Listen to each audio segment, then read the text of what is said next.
مشهوده سروری هستم، مسئول نهاد زنان خبرنگار افغانستان و همچنان مسئول نشرات آژانس خبری توانا به رشته ژورنالیسم را خواندیم.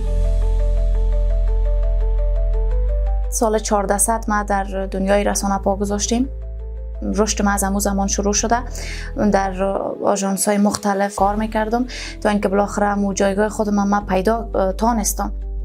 نهاد زنان خبرنگار افغانستان در راستای بلند بردن سطح ارتقای ظرفیت خانم‌های خبرنگار و علاقمندان رشته ژورنالیسم فعالیت میکنه و همچنان در قسمت دادخواهی‌ها و حمایت‌ها که خدا را شکر تا امروز ما چنین واقعی را نداشتیم که خبرنگار زن بازداشت شود و ما بریم دادخواهی را بکنیم. در شرایط کنونی یگانه مشکلی را که سردوچار هستند خبرنگارا و رسانه‌ها مشکلات اقتصادی هست. شاهد رسانه‌هایی هم هستیم که به دلیل مشکلات اقتصادی، به دلیل پرداخت نکردن معاشات کارمندا، اینا با کارمندای خود را جواب میتن. و یکی از مشکلات دیگه هم آزادی بیان هست و دسترسی به اطلاعات است که در قسمت حکومت باید همکاری بکنه و اطلاعات را دقیق و به سر وقت به دسترس خبرنگارا قرار بدن. در این نهاد که هستم افتخار میکنم که نظر به سن و سال، نظر به کارکرد و فعالیت ما چنین نهاد را که به سطح بین الملل هست ما در فعالیت میکنم میخوایم بیشتر این رشد بدم. بسیار زیاد تشکر. موفق باشید.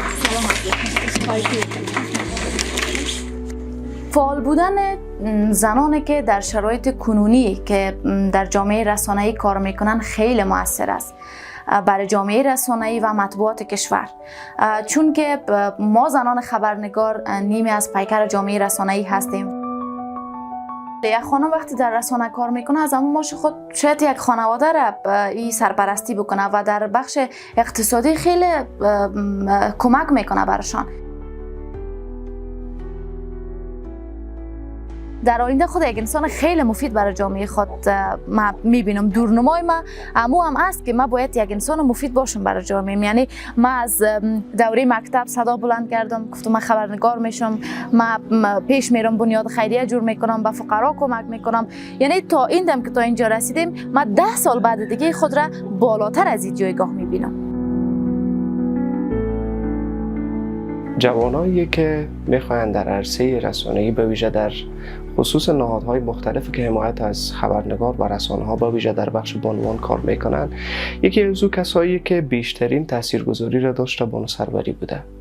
اونا در شرایط مختلفی که بسیاری از بانوان امیدواری بر کار نداشتن با وضع تعزیرات و محدودیت‌هایی که از سوی نهادهای مختلف و ادارات حکومتی وضع شده بودند، اینا هم همچنان با تاکید بر محتوای درک از شرایط امیدواری تازه بر فعالیت رسانه‌ای بخش بانوان بخشید و در این عرصه همواره همیشه تلاش هم کرده. تمام آینده کشور بستگی به می علم و دانش داره که باید همه سطح دانش خود را، سطح تحصیلات خود را در قسمت شخصیت سازی هر فرد مکلف است که در قسمت در مقابل کشور خود، در مقابل جامعه خود این کار باید انجام بده.